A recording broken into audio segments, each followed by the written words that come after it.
Okay, hi everyone. We're so excited to have you here, and I get the pleasure of introducing Rachel, our Director of College Admissions, and Emily, our Director of Curriculum and Test Prep. So we have both of them here today to talk about the changing landscape for test prep and basically everything you could want to know. So we got your questions in advance. We'll make sure to answer those. If you don't see your questions answered during the presentation, you can write into the chat and we'll answer those at the end as well. Just want to let you guys know this is going to be recorded. That way we can put it on our webinar website and you can watch it later in case you want to watch it again or want to share it with anyone as well. But I'm the Director of Marketing for Private Prep and wanted to thank you all for your time. We know it's really valuable, so we're going to start on time and get you out of here on time with our Thrive in 30. So thanks so much for joining. I'll turn it over. Awesome. Thank you so much, Becky. Again, I'm Emily Lebeco. I'm the Director of Test Prep and Tutoring Curriculum here at Private Prep. And Rachel and I are excited to jump in with a quick 30-minute overview of the current testing landscape. It has obviously been a very interesting year, and there's lots to think about and look forward to in terms of testing and college admission. So we'll jump right in. So I will start with ACT and SAT prep. I know we have a variety, it seems like, of student ages that you are here to think about. And so I wanted to start off with just a brief overview of the test prep process. Some of you may already have students who are well into their junior year and have started a lot of this, but some of you might also have sophomores or freshmen who are looking ahead. So the test prep process, briefly, we really suggest that students start in sophomore year in the spring at the earliest with their diagnostics. And the diagnostics are when students take a full-length ACT and SAT, and we use that to really choose the best test. So if your student is going to work with private prep, that means they will get a diagnostic review with their director. They'll get a chance to kind of look at the pieces of each test and decide which one is better for them. And that's because the tests have some similarities. They all test grammar, they test math, reading comprehension, interpreting data, but they do have some style differences. So we find that students really tend to be a little bit stronger in one test or another. Maybe it's because they work really well under time constraints, and so the ACT feels good for them.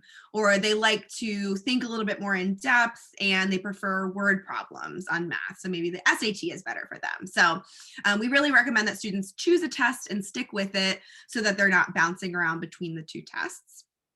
And then we suggest that students plan for about 3 to 4 months of prepping before they go in for their first real test. And then a lot of students take about 2 to 3 real tests in total. And this is just to give them a chance to feel as prepared as possible before they go into these real tests, and go in, figure it out, make some gains, get better as they go, and wrap up with about 2 or 3 real tests. Any more than that, students, can see some minor gains, but most of the time that's going to be about where they hit their sweet spot in terms of increases. So that's kind of the general overview of test prep. And then online versus paper is a big question right now. Obviously, many of us have shifted most of our lives online in the past year, but the ACT and the SAT are a little behind. So at this time, the ACT and SAT are taking place only on paper in the United States. Online exams have been available for a few years internationally, but in the US, the ACT and the SAT are taking place at test centers as they were before. But there are online testing options on the horizon. So the ACT was originally supposed to launch an online test in September of 2020. It didn't happen with the pandemic. They wanted to focus on just getting as many students testing as possible. So we're not sure yet when that's going to launch.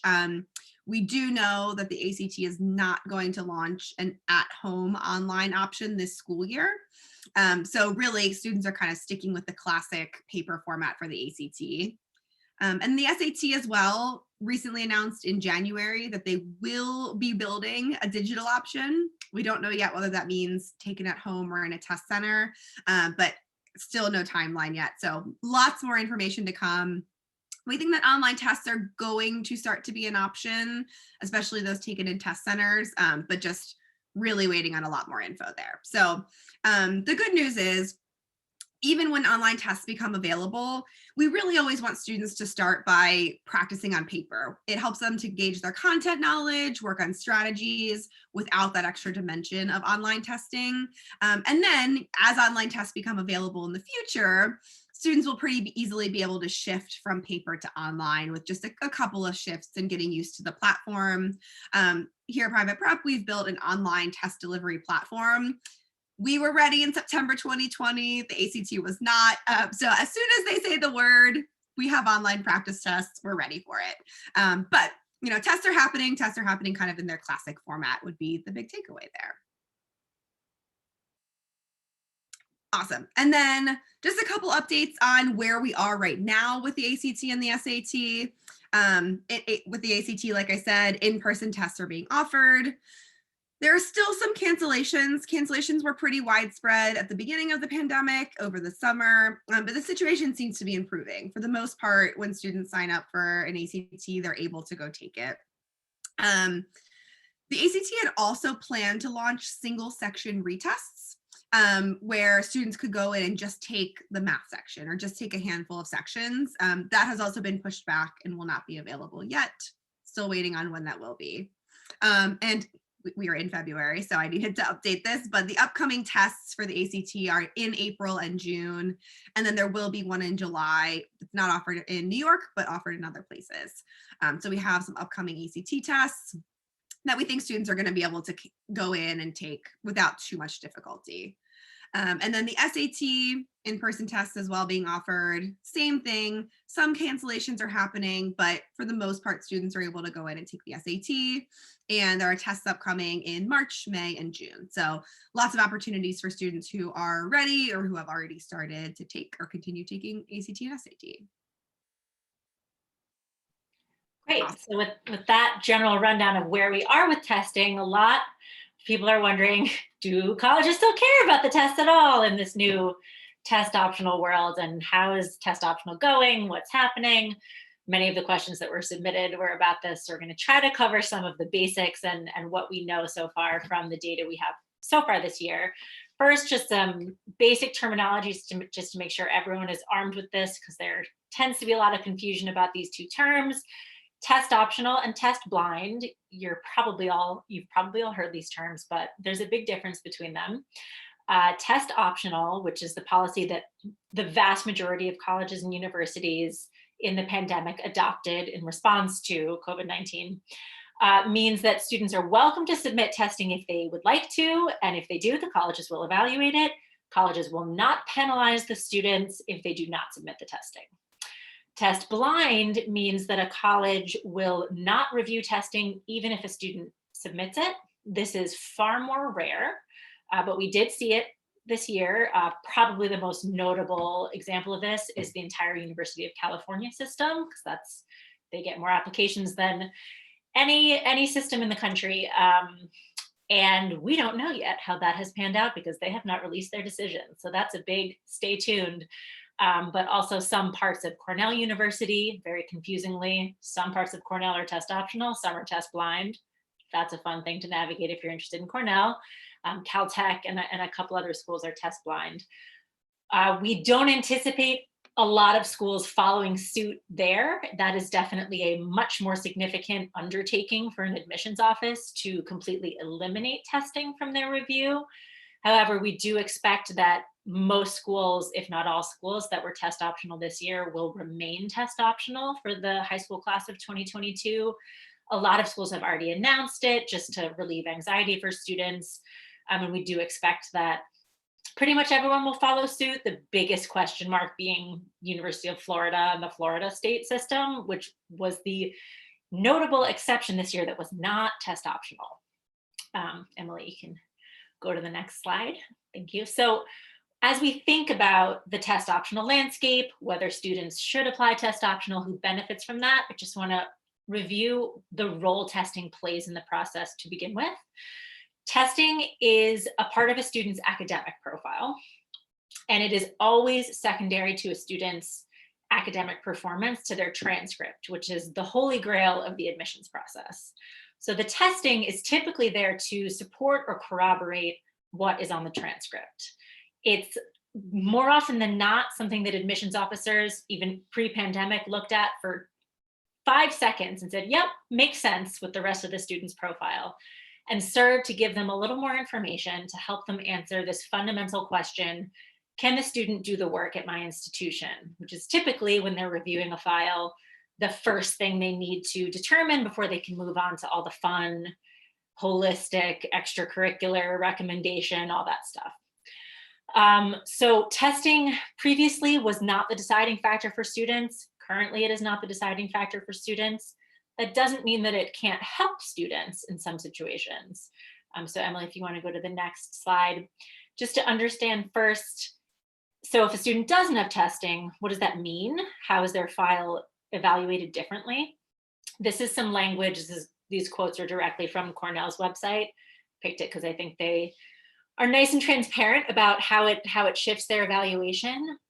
Any student considering applying test optional should understand that that means one that it doesn't mean that it's easier to get into the college or university. And in fact, we saw significant increases in applicant pools this year because of test optional. But it means that other aspects of their application are going to be evaluated with greater scrutiny and given more weight, especially aspects of their academic profile, because it's still serving this to answer this question: can the student do the work here? So a student who applies test optional, their transcript is going to be looked at with even more scrutiny, even more of a fine-tooth comb, looking at what classes did the student choose to take, how rigorous is their course load, looking at the grades in those courses, not so much the electives, more so the core courses, looking at the teacher recommendations. The admissions office is going to use as much information as they can to make that assessment without the score. And so students who choose that path should feel really confident in those aspects of their applications. Next slide. So what are we seeing so far this year? How's it actually going? I will admit that I was one of the first skeptics of the test optional change. Not that I didn't believe in it, but that I was worried that it was a huge undertaking for admissions offices to switch to this. And I think from the data we have so far, we can see that admissions offices are really in good faith sticking to this language that they're using, that students who do not submit scores will not be penalized. And you can see that pan out really almost exactly, for example, in the Tufts data that they shared from the early decision round. 57% of their applicants didn't submit scores. 56% of the students they admitted didn't submit scores. So they're not favoring the students with scores in that case. Penn is a little bit more, I wonder how that regular decision round is going to go. And we will see how the regular decision information comes out. It may be that we find that some schools seem to be more receptive to test optional than others, and we get that micromanaging when we look at some students' college lists this fall. Next slide. So for the students who are thinking about whether test optional is for them, this is a question that students haven't had the opportunity to consider in the same way in previous years. And in many ways, it's a wonderful thing to have this level of flexibility. And we may see students who apply test optional to some schools and don't apply test optional to other schools. That happened quite a bit this year for some of our students who were really on the border, who maybe did apply test optional to their reach schools because their scores were a little bit below that school's range, but their academic profile was in range for them. And then for target and likely schools, sent those scores because they were really right in the school's range. That's not uncommon, and in some cases really may open up new doors for students that weren't there before, which is exciting. But any student who's thinking about whether they should apply test optional, I would think about some of these questions. First, does my score support my academic profile? Does it make sense with my transcript? If it does, you probably don't need to apply test optional. Would my profile benefit from a score somehow? So the students who really do benefit from scores in specific ways can be students who, for example, maybe didn't have great freshman years. Sophomore year, they sort of transitioned. Junior year, they're really hitting their stride, and their SAT or ACT score really matches up with where they are junior year. That's a student where that score is really benefiting them in terms of bolstering their academic profile and showing the admissions office, this junior year performance where I am now is really reflective of my capabilities. It supports that upward trend. It can also help corroborate the level of rigor a student is taking on, or the level of rigor of the high school. If the school is unfamiliar to an admissions officer, or they're applying to a college that has never had any applicants from their school before, sometimes in the absence of other data, that data point can still be really valuable. On the other hand, if a student has a really strong academic profile and for whatever reason the score is not matching up with that, that's a student who could really benefit from applying test optional and have new opportunities that in previous years may not have been available. So those are students who may want to think about that option. And again, may send scores to some schools and not to others. And that will be, I think, a pretty normal strategy in this new landscape, as long as the test optional lasts, which I think in a lot of cases will be forever. So that's sort of where we are right now. We expect to have a lot more information at the end of this admission cycle. Some of the biggest question marks for us on the admission side were how very large universities were going to manage the test optional review, because they have so many files to read. So for example, super popular schools with our students like the University of Michigan, we don't know yet. They have released one round of decisions, but it's a lot of deferrals. We are really waiting to see what ends up happening with all the regular decision acceptances. And we plan to stay as on top of that data as possible and share any insights as they come. If you are wondering if a college you're interested in has officially announced if they're remaining test optional, we do also keep a running list of that on our website that we update multiple times a week. So you can check that out as well. Awesome. Thanks, Rachel. And so, yes, I think big theme here is that this is continuing to change and be updated all the time. So in that theme, I'll share some updates from the College Board. These came out toward the end of January. So last time we did a webinar, these were brand new, and now they're about a month old. So maybe these are things that you've heard and are comfortable with, but there have been some changes from the College Board that I think are worth addressing. So one, in terms of testing, is that the SAT has eliminated their essay effective June 2021. So that means that they will no longer offer it at the end of this school year. And really, the essay was becoming a less important piece of an application already. So College Board has sort of decided to cut their losses. They had fewer students taking it. So the SAT essay is no longer a factor. The ACT essay is still out there as far as we know.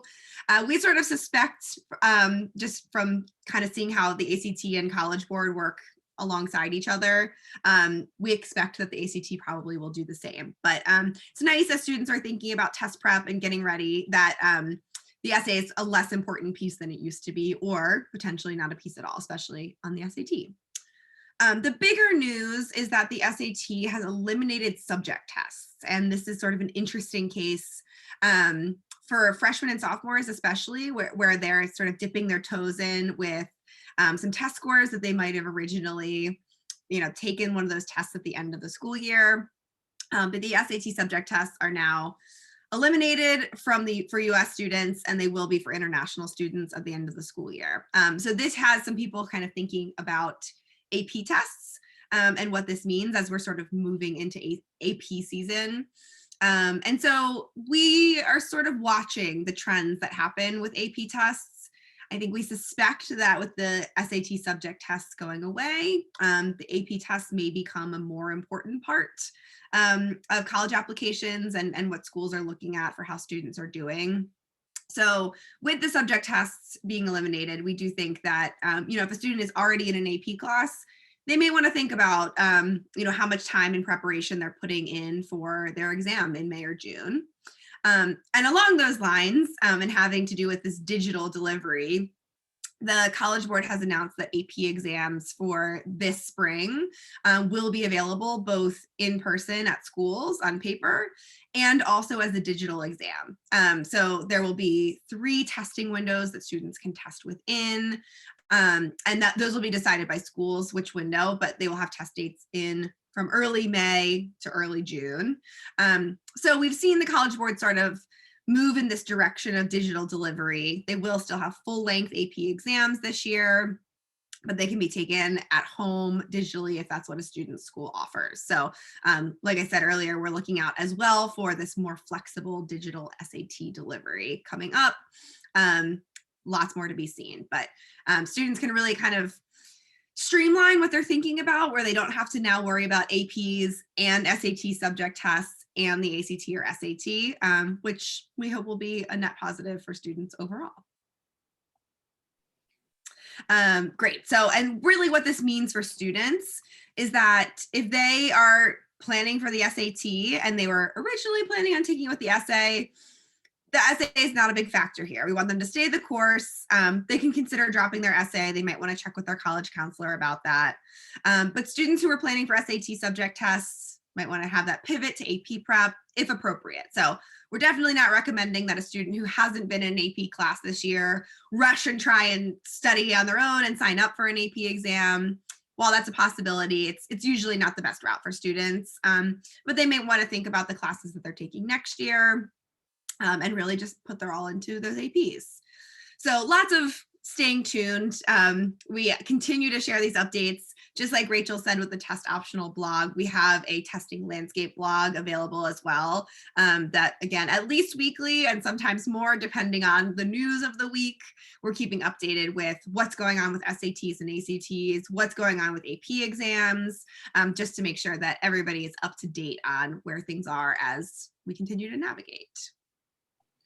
I just want to piggyback on one thing Emily said, which is the prepare for APs if appropriate. We are hearing a lot of stress about this change, particularly from many of our students, especially in New York City, who may attend schools that don't have APs, that have eliminated APs from their curriculum, or in most subjects. There are some schools that, for example, still have math and science APs, but no humanities APs. Those students do not need to feel like suddenly they need to sign up for a million APs that don't align with their curriculum. And I would just remind everyone that context is aside from the transcript, the most important part of the admissions process. And in fact, context and transcript go hand in hand. You are being evaluated in the context of your school. If your school doesn't offer APs, colleges are not going to expect you to have 10 APs when you apply, nor at this point, from what we know, are they going to be expecting you to be replacing the subject tests they may have previously required with APs. APs are much harder to sign up for. They're much harder to self-study for.